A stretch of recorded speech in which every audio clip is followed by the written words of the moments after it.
Russia Ukraine యుద్ధం, ఇందులో Russia యొక్క తీరు తెన్నులు మీరు గమనించారు అనుకోండి, కొత్త కొత్త పాఠాలండి. అంటే పుతిన్ ఆలోచన విధానము మీకు ఏ లెవెల్లో ఉంది అంటే మనం ఎప్పుడూ కూడా వరల్డ్ వార్ 1, వరల్డ్ వార్ 2 పుస్తకాల్లో చదువుతాం. ఈ యుద్ధ నీతి ఎలా ఉంటుంది అనేది మనకు తెలియదు. ఇప్పుడు రామాయణ మహాభారతము అన్నప్పుడు అక్కడ ఆ కాలము వేరు, మీకు అస్త్రాలు వేరు, వాళ్ళ యుద్ధ నీతి టోటల్గా ఆ స్ట్రాటజీ అంటాం చూసారు, ఆ కృష్ణ నీతి, కృష్ణుడు అనుకరించిన యుద్ధ నీతి టోటల్గా వేరు. కానీ ఇప్పుడు ప్రస్తుతము జరుగుతున్న యుద్ధాన్ని మీరు గమనించారు అనుకోండి, పుతిన్ ఎన్ని రకాల అంటే తన వార్ రూమ్లో కూర్చొని అతను వేస్తున్న ఈ ప్లానింగ్ ఉంది చూసారా, అవుట్ ఆఫ్ ద వరల్డ్ అని చెప్పి మాట్లాడాలండి. చూడండి, నిన్న రాత్రి వచ్చిన వార్త, మీకు యుక్రెయిన్ సైనికులు ఎక్కడికక్కడ వాళ్ళ ఆయుధాలను విడిచిపెట్టి మొత్తం అలా వదిలేసి పారిపోతున్నారు.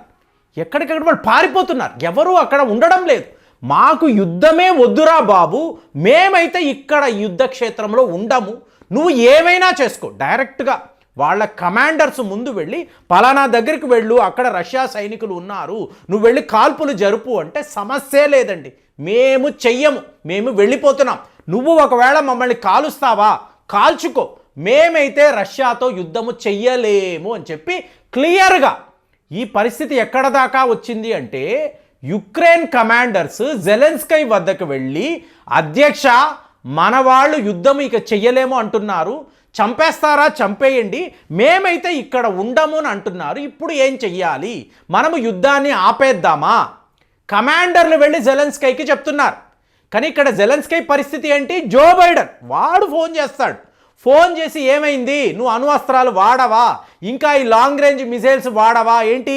మంచి బంగ్లా, వైట్ హౌస్ అంటారు, కోటు సూట్ వేసుకొని వాళ్ళ అధికారులతో కూర్చొని ఫోన్ల మీద యుద్ధం చేస్తూ ఉంటారు.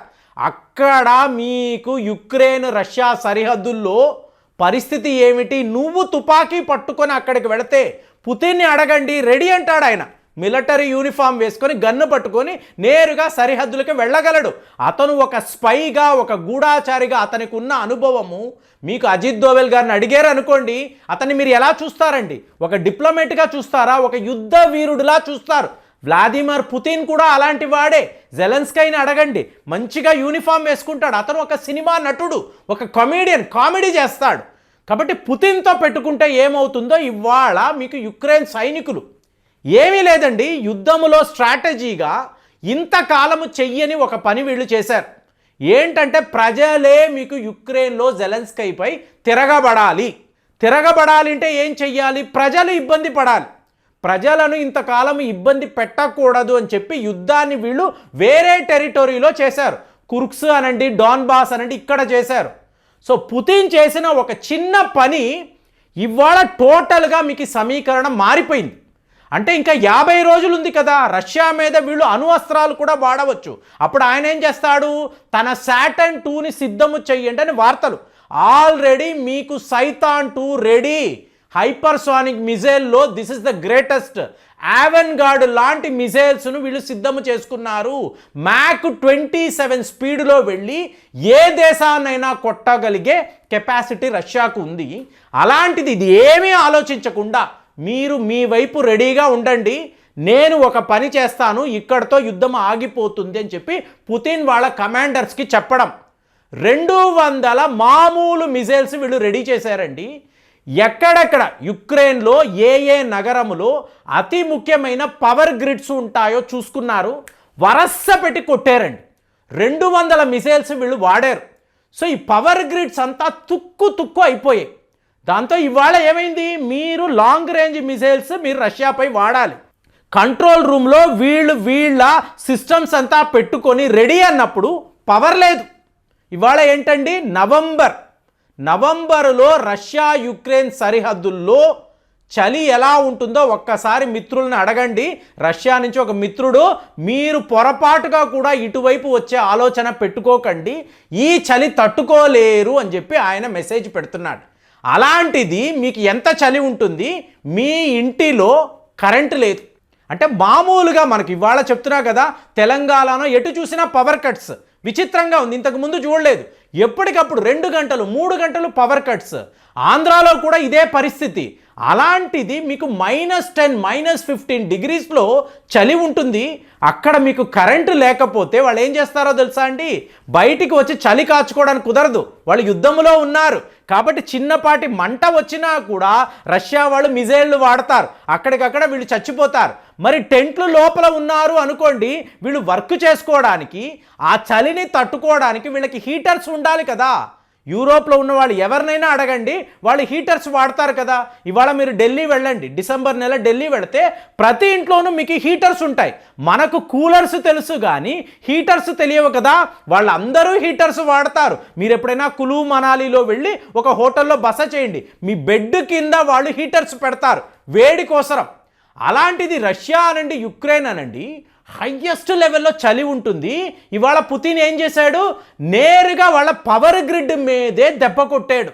అంటే మీకు వాళ్ళ రాజధాని నగరము, అక్కడ పెద్ద పెద్ద అపార్ట్మెంట్స్, అక్కడ పక్కన ఉండే పవర్ గ్రిడ్ పేలిపోతే వీళ్ళకు కరెంటు లేకపోతే ప్రజలు ఎలా నివసిస్తారండి?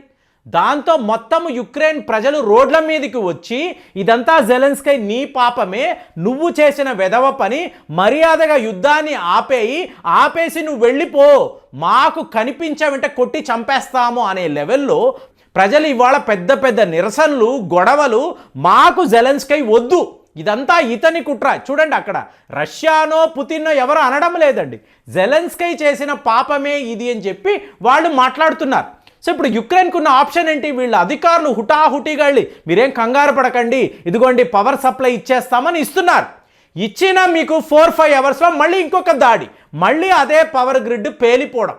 ఇలాగ ప్రజలు ఇబ్బంది పడ్డారంటే ఏమవుతుందండి, హీటర్స్ లేవు, కరెంటు లేకపోవడంతో చలి, తాగడానికి నీరు, ఆహారము, మీకు టోటల్ ఒక డార్క్నెస్లో మీకు ఆ నగరము ఉన్నప్పుడు ఎక్కడి నుంచి వీళ్ళు తినగలరు, ఎక్కడ వీళ్ళు వండుకోగలరు?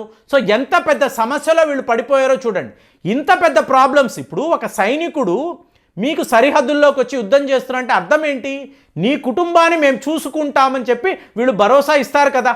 ఇప్పుడు బ్రిటిష్ సైనికుడు ఆండర్సన్ ఏమన్నాడు, నా కుటుంబాన్ని చూసుకుంటానని చెప్పి వాళ్ళు చెప్పారండి, అందుకే నేను యుద్ధానికి వచ్చాను అని చెప్పి మీకు బ్రిటిష్ సైనికుడు మాట్లాడుతున్నాడు. ఫ్రాన్స్ నుంచి కూడా ఎంతోమంది, అంటే ఏంటి, నాటో దళాలు ఆల్రెడీ యుక్రెయిన్కి సపోర్ట్గా వచ్చారు.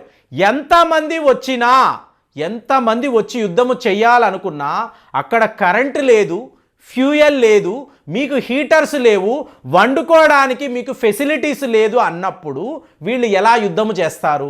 సో ఈ లెవెల్లో రష్యా కొట్టిన ఈ దెబ్బ, చావు దెబ్బ, ఇవాళ యుక్రెయిన్ సైనికులు ఏకంగా 1,00,000 మంది అండి. మీకు రష్యా సరిహద్దుల్లో అంటే వారియర్ ఫ్రంట్ అంటారు చూసారా, అక్కడ నిలబడి యుద్ధము చేసే యుక్రెయిన్ సైనికులు వీళ్ళందరూ లక్షలలో పారిపోతున్నారు. 10s of thousands అని చెప్పి చెప్తున్నారు. ఎక్కడికంటే ఎక్కడికో వెళ్ళి మా చావు మేము చేస్తాము, ఇక్కడైతే ఉండి మేము యుద్ధము చెయ్యలేము, మమ్మల్ని వదిలేయండి, మేము పారిపోతున్నాము, కాల్చుకుంటారా కాల్చుకోండి, ఈ చలిలో మేము ఇలా గజ వణికిపోయి చనిపోవడానికన్నా పారిపోయి మేము ఎక్కడో అక్కడ బతుకుతాము అని చెప్పి యుక్రెయిన్ సైనికులు ఇవాళ మాట్లాడుతున్నారు. అంటే రష్యా వాళ్ళతో పెట్టుకుంటే ఒక మహాసామ్రాజ్యం అండి, ఒక చిన్న దేశము, వీళ్ళు వాళ్ళని వెళ్ళి ఎదిరించాలని అనుకోవడమే పొరపాటు. అమెరికా వాడు రెచ్చగొట్టాడు, నాటో అన్నాడు, నాటో సైన్యము అన్నాడు, ఎవరైనా వీళ్ళ ముందు నిలబడగలరా అంటే ఇవాళ అందరూ కూడా చేతులెత్తేసి మేము ఏం చెయ్యలేము అంటున్నారు. ఈ పరిస్థితిలో యుక్రెయిన్ సైనికులే ఇలా పారిపోవడము, ఈ యుద్ధము ఎటు వెళుతుంది అనేది క్లియర్గా మన అందరికీ కూడా సిగ్నల్స్ అనేవి వస్తున్నాయి. ఇంకొక 50 రోజులను మనం మాట్లాడుతున్నాము, ఇంతలోనే యుక్రెయిన్ సైనికులు చేతులు ఎత్తేసారు. ఈ ఒక డిసిషన్ని, యుక్రెయిన్ సైనికులు తీసుకున్న డిసిషన్ని మీరు ఎలా చూస్తున్నారు? మరి వాళ్ళకి కుటుంబాలు ఉంటాయి, వాళ్ళు కూడా వాళ్ళ ప్రాణాలు కాపాడుకోవాలి కదా. మరి అలా వాళ్ళు పారిపోవడము అనేది కరెక్ట్ అంటారా, తప్పంటారా? కామెంట్స్లో తెలియజేయండి. మళ్ళీ వచ్చే వీడియోలో కలుద్దాం. జై హింద్.